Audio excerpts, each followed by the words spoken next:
Giorno 82. Giorno 24. Oggi sono indignato.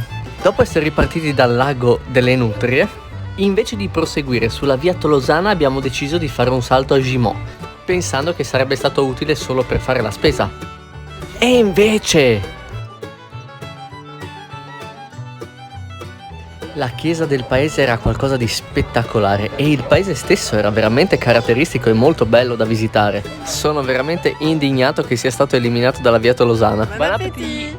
Però piuttosto che all'indignazione lasciamo spazio all'entusiasmo di questa nuova scoperta e proseguiamo il cammino. Conosciamo una farfalla, Vanessa, di nome Lucilla.